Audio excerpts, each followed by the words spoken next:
Shalom saudara-saudari yang terkasih, jemaat Tuhan. Kita akan mendengarkan firman Tuhan di pagi hari ini. Mari kita berdoa. Bapa di dalam surgawi, kami sungguh bersyukur atas kemurahan dan kebaikan Tuhan yang boleh kami rasakan hingga pada saat ini, sehingga kami boleh bangun dari tempat tidur kami dan kami akan memulai segala aktivitas kami di dalam satu hari ini. Dan kami akan dibekali dengan firman Tuhan. Kiranya Tuhan Kau membukakan hati dan pikiran kami, sehingga kami boleh belajar tentang firman Tuhan. Dan kuatkan kami, supaya kami boleh melakukannya dalam kehidupan kami sehari-hari. Inilah doa kami yang kami panjatkan, di dalam Putra-Mu yang tunggal, Yesus Kristus Tuhan kami. Amin. Saudara-saudari jemaat Tuhan yang terkasih dalam Kristus Yesus, firman Tuhan kita pada pagi hari ini di tanggal 28 Desember 2024 tertulis di dalam Matius pasal 6 ayat 9. Begini bunyinya, "Karena itu berdoalah demikian, Bapa kami yang di sorga, dikuduskanlah namamu." Demikian firman Tuhan. Saudara-saudari, mari kita merenungkan, apakah masih banyak orang Kristen yang senantiasa berdoa di dalam hidupnya? Apakah doa itu menjadi penting lagi bagi hidup orang Kristen pada masa ini?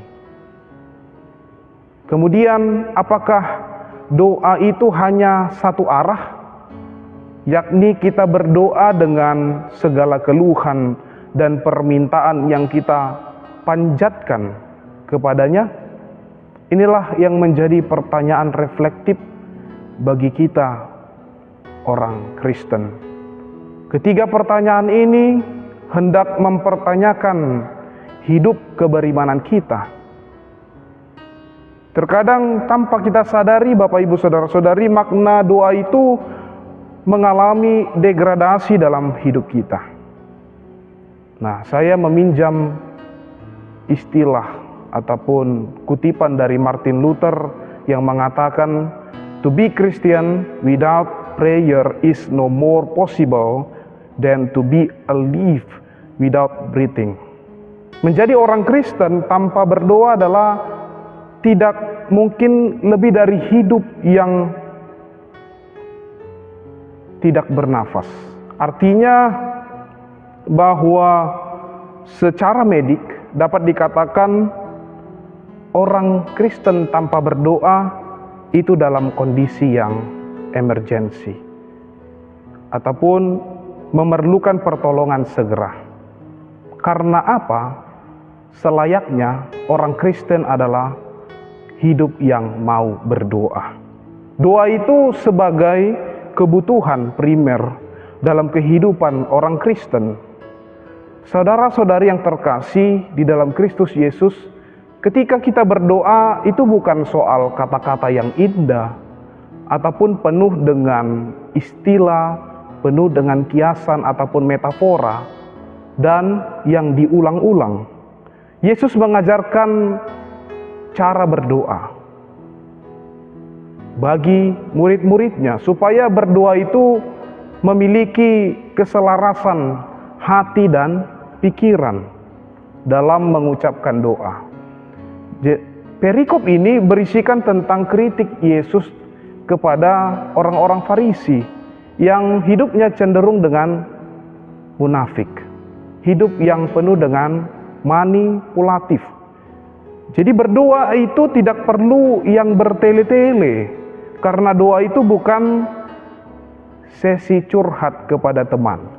Jadi boleh kita bedakan ketika kita berdoa dengan sesi curhat kepada teman ataupun keluarga. Namun doa itu adalah berkomunikasi kepada Tuhan yang didorong dengan ketulusan dan keseriusan berdoa di hadapan Tuhan. Saudara-saudari, Bapak Ibu yang terkasih dalam Kristus Yesus, Jadi Tuhan itu tidak sekedar menginginkan kita berdoa seperti ritual ragawi. Ritual ragawi artinya bukan hanya sekedar di mana kita mengikuti peribadahan yang dipandu oleh liturgos, misalnya doa pengakuan dosa, ataupun doa yang dipanjatkan lewat pengkhotbah, maka kita mengikutinya di dalam hati. Bukan hanya sekedar itu. Jadi doa itu bukan hanya yang tampak mata, namun doa yang maknanya lebih mendalam daripada itu, yakni doa yang dilakukan dengan sungguh-sungguh dan benar juga. Itulah doa orang Kristen. Saudara-saudari, di ayat 6 ini dikatakan, di ayat 9 ini dikatakan bahwa Bapa kami yang di surga. Pemaknaannya bahwa Bapa di sini bukan bersifat gender, tetapi menyatakan kedekatan seorang anak dengan Bapa. Kita diibaratkan seperti anak-anaknya. Itu nampak dari Allah di dalam diri Yesus Kristus yang menganggap kita adalah anaknya yang perlu ditebus dan diselamatkan. Kata Bapa di sini, saudara-saudari yang terkasih, hendak menyatakan bahwa Ia adalah pribadi yang mulia dan agung. Saudara-saudari, Bapa yang memang di singgasananya di surga, itu adalah tempat asalinya, tempat di mana Ia berdiam dan bertahta. Lebih daripada itu, yakni sesungguhnya menunjukkan kekuasaannya dan otoritasnya yang mutlak atas segala sesuatu yang ada di alam semesta ini. Bapa kami yang di surga, dikuduskanlah namamu. Artinya, Bapak Ibu saudara-saudari, pada hakikatnya nama Allah itu kudus. Kados artinya sangat kudus, sangat suci. Mengatakan Yahweh sejatinya itu tidak sembarangan. Maka di tradisi perjanjian lama itu digantikan dengan Adonai. Kata Yahweh itu harus disebutkan ketika pada saat peribadahan berlangsung. Saudara-saudari, kita tidak diminta untuk membantu dirinya agar lebih kudus. Tetapi sejatinya kita harus memuliakan Ia sebagai pencipta dan sumber dari kehidupan itu sendiri. Saudara-saudari, pada intinya dalam perikop ini Yesus hendak menegaskan bahwa kita diajarkan berdoa. Intinya adalah jadikan Allah itu menjadi prioritas. Artinya kita menyadari keberadaan kita yang terbatas dan menjadikan Allah sebagai prioritas yang dimuliakan. Doa yang benar, doa yang baik ialah ketika kita menghadap Tuhan melalui doa kita, maka kita siap untuk merendahkan diri dan penuh dengan keyakinan terhadap kuasa-Nya. Saudara-saudari, bagi konteks kehidupan kita masa kini, janganlah kita lupakan untuk berdoa. Dalam Filipi 4 ayat 6 dinyatakan bahwa nyatakan segala kekhawatiranmu di dalam doa dan permohonan. Kita diajak jika kita menghadapi masalah hidup, jangan tinggalkan doa. Karena hanya dengan doa kita boleh dikuatkan dalam menghadapi setiap persoalan kehidupan itu.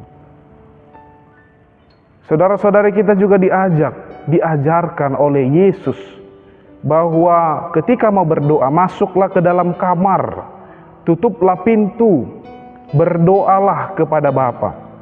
Artinya di sini kita dituntut untuk kekhusyukan dan keintiman kepada Tuhan.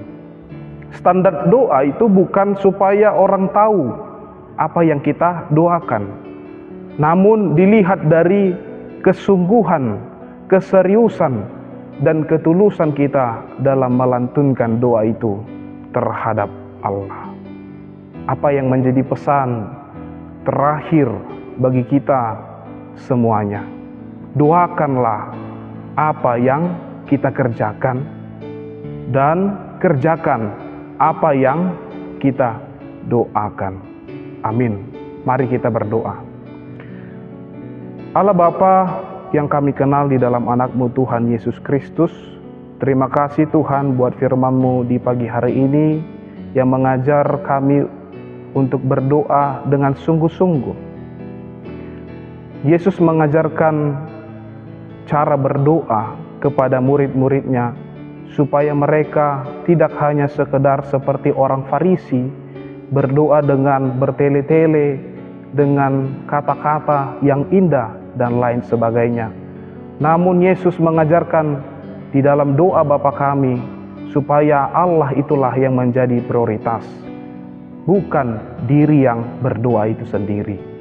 Supaya kami melalui doa itu kami mengenal diri kami yang terbatas, yang harus memberikan hidup kami hanya kepada Tuhan, supaya Tuhanlah yang mengatur, karena Engkaulah Allah pencipta, Allah yang berotorita bagi kehidupan kami saat ini.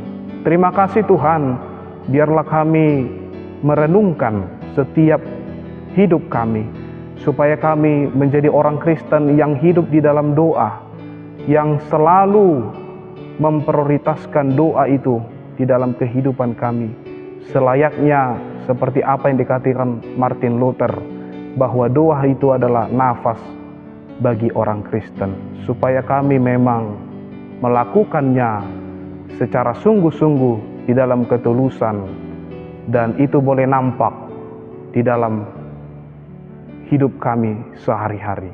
Terima kasih Tuhan, kiranya Kau melawat, memberkati, menjagai setiap jemaat-Mu dimanapun mereka berada, dan mereka akan memulai aktivitas mereka.